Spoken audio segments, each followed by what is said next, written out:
Hello everybody, welcome back. Today I'm going to be doing a quick profile on a blind second Pure Spright deck list for the, Age of Overlord format. Spright is a deck that is, still being seen here and there, but not really seeing results. This is how I would be playing it at a tournament if I was to be going to one at any point in the future. This is what I'd kind of play. The Spright cards can OTK very easily, obviously with Gamma Burst, and it does have access to a lot of space to play some of those big non-engine cards, especially something like Shifter, which doesn't really affect the deck all that much. The only thing it stops is the Nimble Angler hitting the graveyard, but that one interaction doesn't really, it's not really a problem considering how much a Shifter would affect the other decks as well in the format. So we'll get straight into it. For the Spright, or just the main engine of the deck, so obviously there's going to be the 3 blue, the 3 jet, the red, the carrot. Nothing really too crazy. 3 beaver, 2 angler, and then for the spells we're on 2 starter, a Gamma Burst, and a Foolish Burial. The Foolish Burial just allows you to combo with something you can search with Thrust. So that's why I've gone with Foolish Burial. Foolish Burial is just like a decently good card, but and obviously if you open Beaver or use Sprint, you're going to be accessing the anglers anyway. So sometimes this card's not exactly needed, but having access to something that you can search off Thrust, that means you're going to play the game, is very important, I think. So that's why Foolish Burial definitely deserves a spot in the engine side of things. And then the rest of the deck is just non-engine, but a lot of it does give you more bodies and things to work with. So it's not just nuke your opponent's board, but it's also kind of like to take from them as well. But Shifter being the main one, it's the main reason why you would, go near a deck like this, is just because Shifter is crazy. The other thing I've tried to do with the non-engine, and you'll see it later on, is that I've tried to use quick plays where possible, because obviously if we're blinding second, then some of those FTK decks really would get in the way. Thinking specifically Centurion coming up. Without hand traps, that deck is just going to FTK and turn skip you. So you do really need to have hand traps. There's an argument that Droll could be in here. You could definitely side it. I'm not currently playing Droll.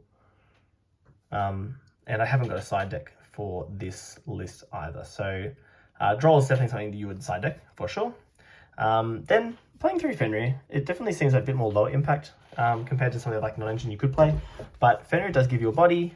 It's good going first and second. And again, that's also part of how I've gone with the non-engine that I've selected, is I've tried to find things that are going to be good going first or second. Something like Shifter though, for example, you can still do the full Melfi combo with Shifter being live. Now, obviously you didn't see any Melfis in the main deck, but, and again, I don't have a side deck, but I do have the Melfi cards just put aside just to show that you can easily side them in, and you'd only really side them in if you didn't know if your opponent was going to make you go first or second. They're probably going to still make you go second, because going first is just so strong, but, you might, blow them out of the water kind of thing, and then be scared that your deck can't do much going first. So you could definitely side them in if you're not sure, and obviously, game 3, if you know you're going first or second, then you can side accordingly. But then for the rest of the non-engine, we have the thrusts going into the talents, and then here's some of the quick plays. We do have Droplet. Droplet, I think, is just pretty good. It allows you to still OTK compared to Dark Ruler, and we're just trying to OTK. We're not really playing much of a grind game here. Super Volley is not terrible this format, so you could certainly play that. Again, it's a quick play. So again, against something like Centurion, Super Poly does actually shut down the combo there. So that's really nice. Being able to if they summon out the Trudia, you could definitely Super Poly away the Trudia, not the Trudia, sorry, the Primera and the Centurion synchro. You could Super Poly those. And does obviously have applications in a lot of other matchups as well, Rescue Ace, Infernoble, that kind of thing. Then just some spell trap removal, but also it's going to be good against monsters as well. Lightning Storm, Mind Control, Change of Heart, Herald of the Abyss, and Harpy's Feather Star to make it a 41 card main deck.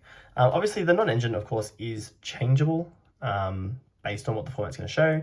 I think these are pretty decent options going into this format. So again, like if I was going to locals, this is exactly how I would play it. But you know, depending on what you have at your locals, you might want to tweak it up a little bit.